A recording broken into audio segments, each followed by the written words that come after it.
सड़क के नल के पास औरत सारे बहस कर रहे होते हैं। हवा में मटके उड़ रहे हैं। तुझसे पहले तो मैं आई। आहा, तुझसे पहले मैं आई। अरे रुको तुम, चूल्हे पे दाल पक रहा है, एक मटका पानी तो लेने दो। अरे तुम रुको, वहाँ झूले में मेरा बेटा रो रहा है। अरे निकलो, तुम्हारी कहानियाँ। चूल्हे पे दाल पक रहा है तो मैं क्या करूँ, और झूले में बच्चा रो रहा है तो मैं क्या करूँ।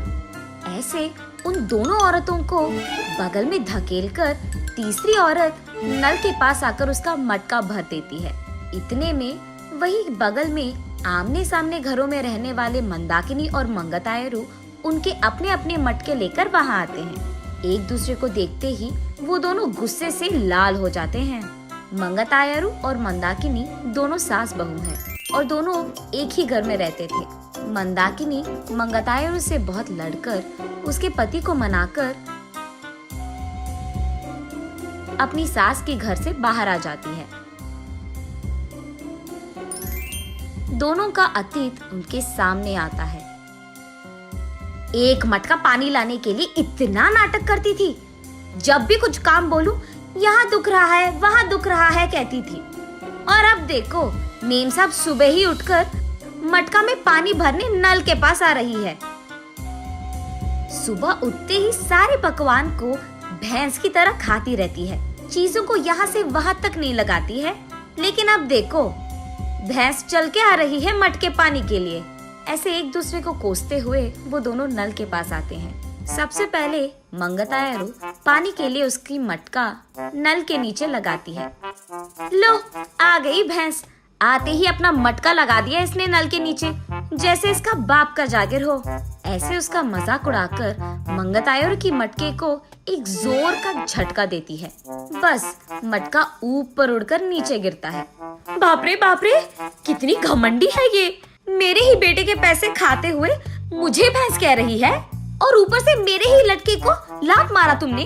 ऐसे कहते हुए मंदाकिनी की मटके को भी जोर का झटका देती है मंगतायरू। मैं तुम्हारे बेटे के पैसे नहीं खा रही हूँ, तुम ही मेरे पति के पैसे खा रहे हो। मेरे सारे बनाए हुए पकवान को सुबह से रात तक खाती रहती है तो भैंस की तरह ही दिखेगी ना।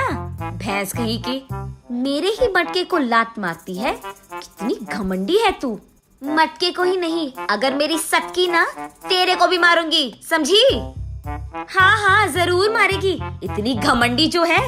मेरे बेटे को मुझसे दूर कर दिया तूने, मेरे घर से उसको निकाल दिया तूने, और अब मेरे ही घर के सामने रह रही है। सिर्फ तेरे बेटे को ही नहीं, तुझे भी तेरे घर से निकाल दूंगी, समझी? मुझसे पंगा लेगी ना, ऐसे ही होगा। तू तो जरूर करेगी, घमंडी औरत, बंदर मुंह वाली कहीं की। तुझे देखकर ऐसा लगता है कि भैंस को कपड़े पहनाए हैं, और तू मुझे बंदर कह रही है। भैंस कहीं की मुझे भैंस कह रही है, मुझे बंदर कह रही है। ऐसे वो दोनों एक दूसरे से लड़ते हुए एक दूसरे के बाल पकड़कर लड़ते लड़ते नल के बगल में मौजूद कीचड़ में गिर जाते हैं। ये सब दूर से देख रहे बाप बेटे दोनों एक दूसरे को देख हंस पड़ते हैं। मंदाकिनी घर में सारा काम करते हुए रहती थी। उसे देख मंगतायरू, क्यों बहू, लगता है कि नल में ना पानी खत्म हो जाएगा, जाकर 2 मटके ले आ बेटी।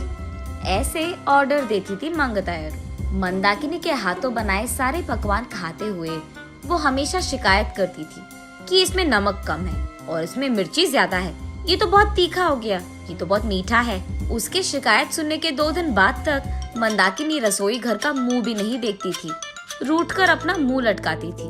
तब चुपचाप मंगतायरू को ही सारे काम करना पड़ जाता था। जब मंदाकिनी सारा घर को साफ करके 2 मिनट लेट जाती थी, तब मंगतायरू, घर के सामने रंगोली कौन डालेगा, तेरा बाप। ऐसे वो दोनों हमेशा बहस करते हुए लड़ते थे। संदीप ऑफिस से लौटते ही एक तरफ मंगतायरू और दूसरी तरफ मंदाकिनी, दोनों उसको शिकायतें खूब सुनाते थे। ना अपने बीवी को बोलता था और ना ही अपनी माँ से कह पाता। अपने आप में बहुत निराश हो जाता था संदीप। बहुत दिन देखने के बाद अब उसके पास ताकत नहीं था। वो एक दिन अपने पिता के पास जाकर ऐसे कहता है, पापा, मैं घर से अलग होने की सोच रहा हूँ। आपकी बहू भी मुझे हर रोज इसी बात के बारे में सताती रहती है। हाँ तो तुम सच में अलग हो जाओगे बेटा? तुम्हें क्या लगता है अलग रहने से इन दोनों में ममता जाग उठेगी? ममता और प्यार भले ही बाहर ना आए, लेकिन इन दोनों को इतना तो समझ आएगा कि एक दूसरे के बिना अपने अपने घरों में अकेले रहते हुए सारे काम अकेले करते हुए कितना मुश्किल है। अब दोनों को समझ में आना है ना पापा कि अलग रहना कितना मुश्किल है। ऐसे कहता है। हाँ ठीक है, तुम्हारी मर्जी, लेकिन अभी के अभी कहाँ जाओगे बेटा? मैं कहाँ जाऊँगा, हमारे घर के एकदम सामने जो घर है उसमें किराए पे रहूंगा। ऐसे बाप बेटे दोनों ऐसी योजना बनाते हैं जिनसे सास बहू अनजान है। इन दोनों को सबक सिखाना तो छोड़ो, एकदम पागलों की तरह लड़ रहे हैं ये दोनों। ऐसे कीचड़ में गिरे सास बहू को देख उनके चारों ओर मौजूद सारे गांव वाले जोर जोर से हंसते रहते हैं। अब इन दोनों इसके बाद क्या करेंगे ये हम अगली वीडियो में जानेंगे।